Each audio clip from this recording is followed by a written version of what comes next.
Muito boa tarde, ouvintes da Rádio São Chico Web. Estamos iniciando mais um programa Momentos de Inspiração com o Reverendo Sunantô. Muito boa tarde, Reverendo. Muito boa tarde a todos os ouvintes. Agradecendo a equipe da rádio por mais essa oportunidade de estarmos juntos para conversarmos sobre budismo, para esclarecer dúvidas, para ouvir as perguntas de vocês e responder, sempre de acordo com a tradição Theravada, a forma original, a mais antiga forma de budismo, na qual eu sou monge. Então, lembrando a todos que esse é um programa interativo, não é só para eu ficar aqui lendo coisas que vocês não entendem e continuarão sem entender se não fizerem perguntas. Então, é muito importante que cada um de vocês, ouvintes, participe do programa mandando perguntas, as que eu não tiver tempo de responder hoje, o nosso tempo é curto, mas certamente responderei na semana que vem, não ficará ninguém sem resposta aqui. Agora é importante que vocês matem a curiosidade, perguntem, esclareçam dúvidas do ponto de vista da tradição Theravada de budismo, o que o Buda disse a respeito de diversas coisas. É muito importante que vocês façam perguntas. Não tenham medo de fazer perguntas. Não existe pergunta tola, não vou perguntar porque isso pode ser bobagem, eu vou passar vergonha. Não existe isso, gente. Tá? Qualquer pergunta é super válida e, às vezes, uma pergunta muito simples pode ser extremamente esclarecedora, não só para quem perguntou, como para os outros ouvintes também. Tá? Então, não deixem de fazer perguntas. Mas, por enquanto vocês pensam aí direitinho no que vão perguntar, vamos dar continuidade à leitura do Dhammapada, um livro de autoria do próprio Buda, que vem inspirando pessoas através dos tempos, com muita sabedoria. Hoje nós vamos ler o verso 23, que diz o seguinte: os sábios, sempre meditativos e firmemente perseverantes, experimentam sozinhos o Nibbana, a incomparável liberdade da escravidão. Então, o que o Buda quis dizer com isso? Você já deve ter ouvido falar de Nirvana, Não é a banda de rock, também já deve ter ouvido falar, mas não é dessa banda que nós estamos tratando aqui. É o estado mental de Nibbana, em língua Pali, ou Nirvana, em língua sânscrita, que é mais comum vocês ouvirem falar. O Nibbana é um estado mental, gente. Não é um paraíso como o céu, um lugar que a gente vai depois de morrer. Não é nada disso. O Nibbana é um estado mental de pureza total, de sabedoria absoluta, que a gente chama de estado da iluminação. Iluminação ou Nibbana é a mesma coisa. O Nibbana é o estado da iluminação. E esse estado a gente pode atingir aqui e agora. É o grande diferencial do budismo para as religiões. Normalmente as religiões dizem que você tem que se tornar uma pessoa boa para depois de morrer você vai para o céu, vai para um paraíso, dependendo da visão de cada crença. Mas o Nibbana, no budismo, é um estado mental que você pode atingir aqui e agora, e aí não importa o que aconteça em volta de você, não importa o que aconteça no mundo, não gera mais sofrimento, não gera mais inquietação mental na mente da pessoa que atingiu esse estado. Então, o grande diferencial do budismo é esse. Em vez de ser um paraíso pós-morte, você, por esforço próprio, atinge um estado mental que te liberta da escravidão, como o Buda falou nesse verso 23. A escravidão de estar nesse mundo, sofrendo, passando por ansiedade, inquietação mental, tudo isso. O estado mental do Nibbana nos livra de tudo isso. Tá? Então foi isso que o Buda quis nos dizer no verso 23 do Dhammapada. E agora é a vez de vocês fazerem as perguntas para eu responder. Muito bem. A Tairine Silva pergunta: o que é a sabedoria do ponto de vista do budismo?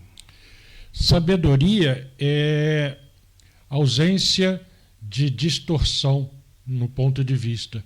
É ver as coisas como elas são, é ver as coisas corretamente.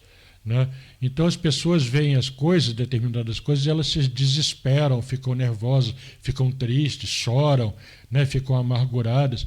Quando a gente entende com sabedoria a vida, os fatos da vida, o mundo, as coisas do mundo, a gente vê com a visão correta, a gente desenvolve sabedoria. E aí essas dificuldades, essas aflições vão diminuindo à medida que essa sabedoria cresce, né? Porque a gente está vendo as coisas como elas são, não do jeito que a gente acha que elas deveriam ser ou como a gente gostaria que elas fossem. Isso não é sabedoria. As coisas são do jeito que são. Quando a gente é capaz de enxergar isso, a gente está usando de sabedoria. O Gustavo Pavanello pergunta: boa tarde, venerável. Boa o Nirvana é só para budistas? Não. É para qualquer pessoa que desenvolva a sabedoria para chegar a esse estado mental, né? Qualquer pessoa que pratique a purificação mental. O budismo nos ensina um método que o Buda percorreu esse caminho todo, né? Ele usou desse método por esforço próprio, ele descobriu por conta própria, por esforço próprio, esse método e nos indicou como sendo seguro e garantido. Então a gente pode tentar outros métodos por aí, pode inventar um método próprio, mas isso não faz muito sentido, né? Já que existe um método já experimentado, comprovado e explicadinho, passo a passo, pelo Buda, né, por experiência própria, por que não seguir os passos dele como ele ensinou? Né? Para que inventar novidade, se a gente já tem um método feito? Né? Mas o Nibbana é para todo mundo que é seguir a mesma metodologia. Tá? Felipe Passos pergunta: como o budismo vê o divórcio? É errado? Não, o divórcio não é errado, não há nada de errado no divórcio. O budismo, embora não seja uma religião, existe o casamento budista, né, por assim dizer, a cerimônia, e espera-se que as pessoas vivam bem juntas, né? Espera-se que elas se casem por amor, por parceria, por compreensão mútua, por afinidades, etc. Tudo aquilo que faz um casamento. A gente não se casa por paixão ou por impulso. A gente deve se casar conscientemente.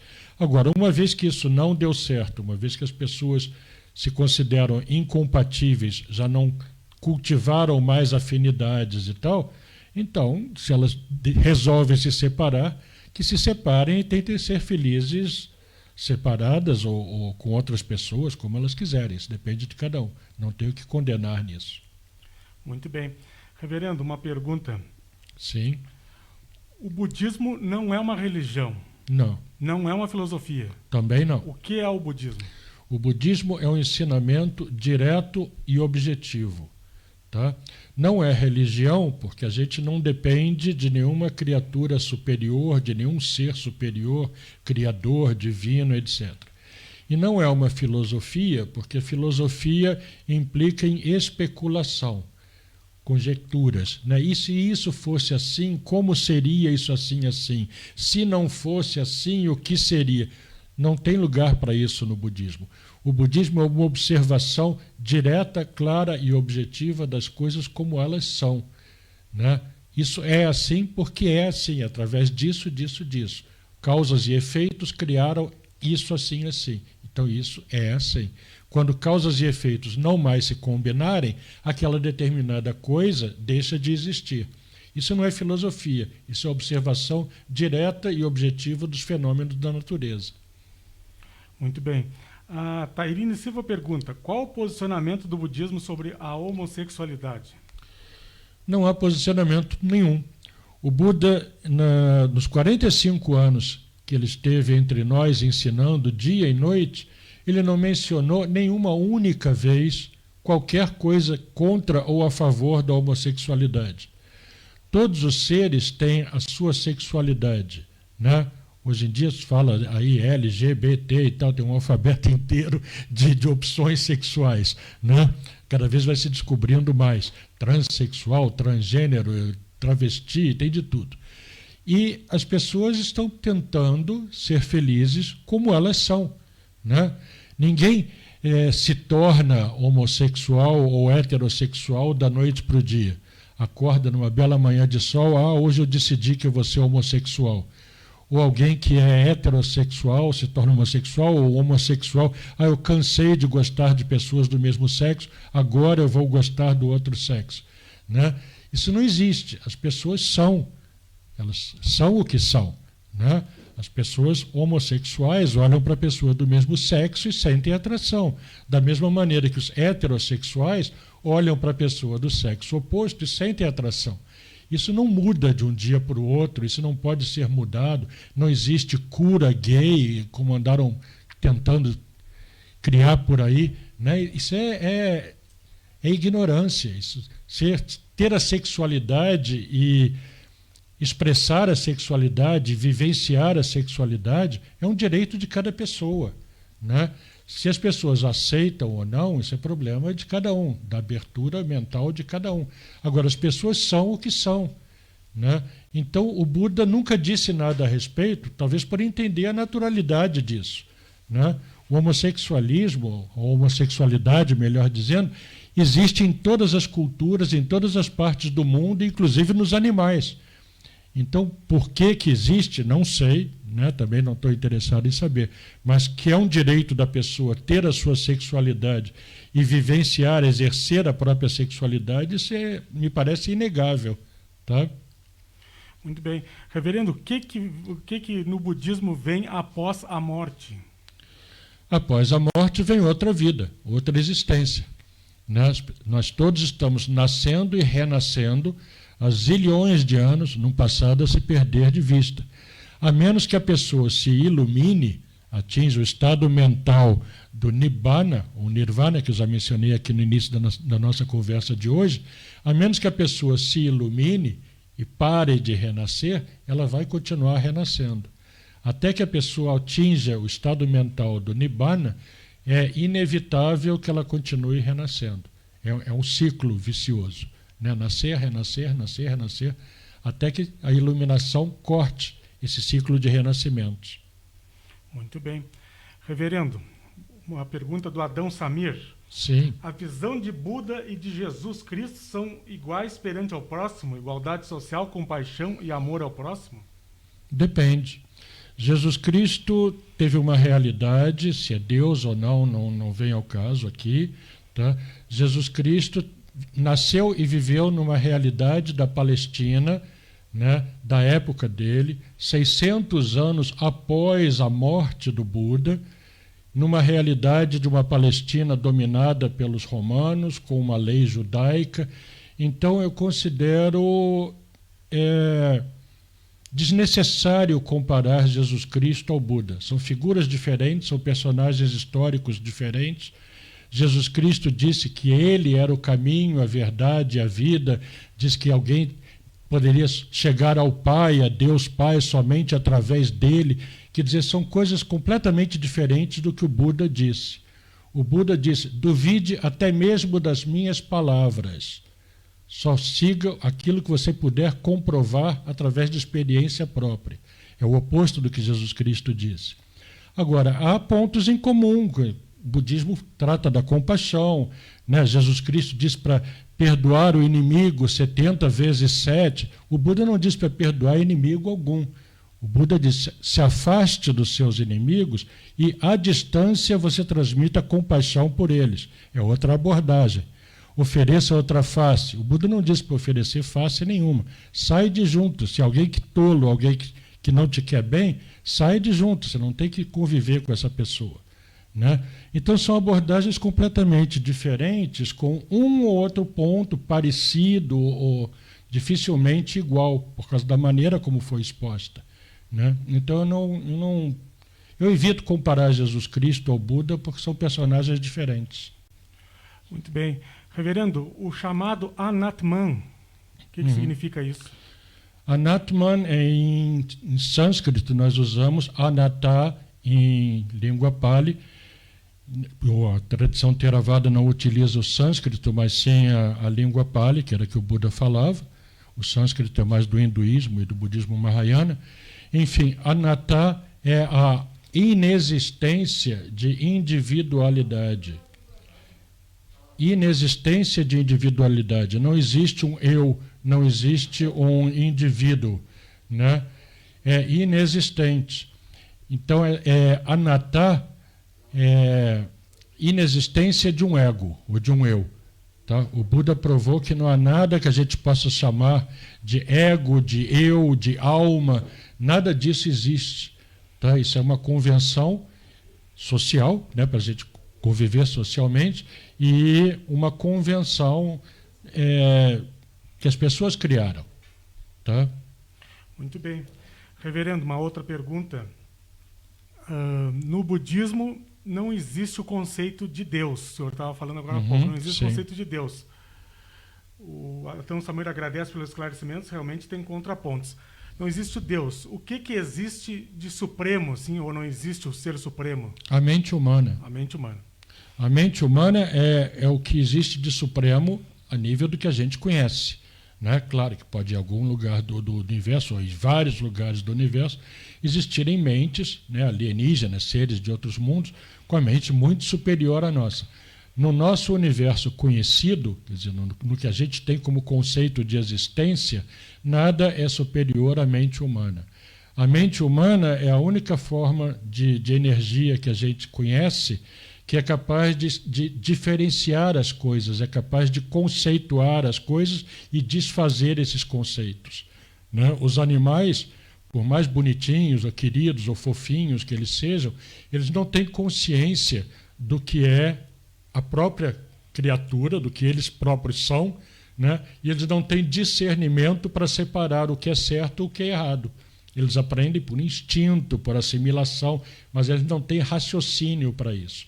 Então, só a mente humana tem a capacidade de diferenciar sofrimento de felicidade e optar por um ou por outro. Muito bem. O Felipe Passos pergunta, por que renascer não é bem visto pelo budismo? Não é que seja bem visto, não é o objetivo da gente. Né? O mundo é um palco de sofrimento, de inquietação, né, intercalado de bons momentos, de momentos bonitos, de momentos em família, etc. e tal. Mas, em geral, né, na média, o mundo é um palco de inquietação mental. E gostar dessa inquietação mental ou é muito masoquismo ou é falta de sabedoria. Então, o objetivo, se a gente pode parar de sofrer para sempre, parar de ter qualquer tipo de inquietação mental, o objetivo do budismo é que a gente não mais renasça. A gente pratica para acabar com isso de uma vez. Não tem sentido se manter preso a esse mundo. Muito bem, o Adão Samir pergunta, quais os conceitos sobre ilusão? Ilusão é tudo aquilo que a gente não vê com clareza. Tudo aquilo que a gente não tem como clareza de visão, tudo aquilo que está distorcido, que a gente vê achando que vai acontecer e, na verdade, não vai. Ou achando que vai ser, ou achando que vai passar a ser, tudo isso faz parte da ilusão, né? Engloba a ilusão. Então, ilusão é uma coisa que é fora da realidade. A pessoa está iludida, ela não está vendo a coisa como deveria ser. Tá? Muito bem. Chegamos ao final do programa. Mais alguma coisa, reverendo? Agradeço a participação de vocês. Né? Se esse programa está sendo útil para você, está fazendo bem a você, divulgue. Né? Divulgue. Indique para um amigo, indique para uma pessoa que vocês acham que vai gostar, ou que está precisando, ou que gostaria de conhecer o budismo. Né? Às vezes não, na verdade, tem muita gente procurando caminhos. Muita gente desiludida com a religião que seguia, muita gente precisando de uma palavra ou querendo esclarecer uma dúvida. Eu estou aqui para isso. Então, indiquem as pessoas, né? Convidem as pessoas a assistirem. Chame a família para assistir junto. Vocês têm 1000 maneiras de divulgar esse programa e eu fico muito grato a cada um que fizer isso. Tá? Por enquanto, fiquem todos em paz e protegidos.